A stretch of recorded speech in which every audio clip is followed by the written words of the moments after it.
Hi friends, welcome to from to fan. నేను చాలా రోజుల తర్వాత ఒక మూవీని బాగా ఎంజాయ్ చేశాను. అది కూడా మార్వెల్ మూవీ. ఆల్మోస్ట్ 4 years అయింది స్పైడీని థియేటర్లో చూసి. 2021 డిసెంబర్ 17 రోజున చూసిన. మళ్ళీ ఈ రోజు చూసా.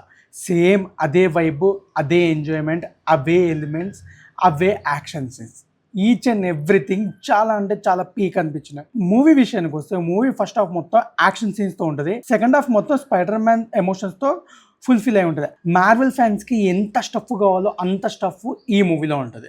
అండ్ ఇంకోటి ఏంటంటే ట్రైలర్లో ఏదైతే చూపించాడో అవే ఉండే, అంతకుమించి ఎక్కువ ఉండవు. ఎక్కువ ఎక్స్పెక్టేషన్స్ పెట్టుకొని వెళ్ళి డిసప్పాయింట్ అవ్వకండి. జస్ట్ వెళ్ళి స్పైడర్ మ్యాన్ చూసి ఎంజాయ్ చేయండి. నాకు ఇందులో బాగా నచ్చింది మాత్రం spider man Hulk fight and Punisher spider man యొక్క కనెక్షన్. అండ్ ఇందులో సాడీ సింగ్ పాప పర్ఫార్మెన్స్ కూడా చాలా బాగుంది. నాకైతే మూవీ చూస్తున్నంతసేపు ఓన్లీ స్పైడీ మూవీ అనిపించింది. ఏదైతే నోవే హోమ్లో మిగిలిపోయిన ఎమోషన్స్ ఫీలింగ్స్ని ఇందులో క్యారీ చేసిండు. ఓన్లీ స్పైడర్ మ్యాన్ మూవీ నాకైతే అంతే అనిపించింది. CG షార్ట్స్ కానీ యాక్షన్ సీక్వెన్స్ కానీ each and everything previous movies లెక్కనే ఉంటే అంతకుమించి ఏం ఉండదు. జస్ట్ ఇందులో స్పైడర్ మ్యాన్ యొక్క కనెక్షన్స్, MJ పాప వాళ్ళ ఫ్రెండ్స్కి సంబంధించిన సీన్స్ ఉంటే అంతకు మించి ఉండదు. అండ్ ఇందులో పనిషర్ క్యారెక్టర్ ఇంకో కొంచెం ఫుల్ ఫ్లెడ్జ్డ్గా యూజ్ చేస్తుంటే బాగుండేది. కానీ స్పైడర్ మ్యాన్ పనిషర్ కనెక్షన్స్ కానీ వాళ్ళ కన్వర్జేషన్స్ కానీ వాళ్ళ యాక్షన్ సీక్వెన్స్ కానీ నాకు పర్లేదు, బాగానే అనిపించింది. నేనైతే బీభత్సంగా ఎంజాయ్ చేసిన.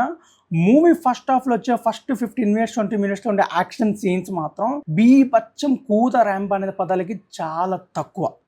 అలా ఉంటాయి. ఫస్ట్ స్టార్టింగ్ 15-20 minutes మాత్రం యాక్షన్ సీన్స్ చాలా బాగుంటాయి. ట్రైలర్లో ఏదైతే క్యామియోస్ ఉంటాయో ఆ క్యామియోస్ ఇందులో ఉంటాయి. స్టోరీ అయితే రివీల్ చేయలేను. అండ్ ఇంకోటి ఏంటంటే ఎండ్ క్రెడిట్స్ మీద ఎక్కువ ఎక్స్పెక్టేషన్స్ పెట్టుకోకండి. అంతసేపు వెయిట్ చేసిన తర్వాత దీనికోసం వెయిట్ చేసింది అనిపిస్తుంది. జస్ట్ ఒక టైటిల్ పడుతుంది అంతే. ఆ టైటిల్ కోసం మాత్రమే ఎండ్ క్రెడిట్స్ కోసం వెయిట్ చేయాల్సి వస్తుంది. మిగిలిన సినిమా అంతా చాలా బాగుంది. ఈ మూవీ మీరు మిస్ అవ్వకుండా ఖచ్చితంగా థియేటర్లోనే చూడండి. మార్వెల్ ఫ్యాన్స్కి మాత్రం ఇది ఒక పండగ లాంటిది.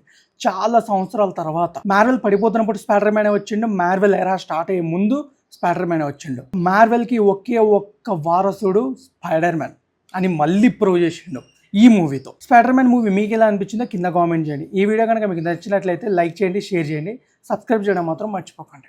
Thank you.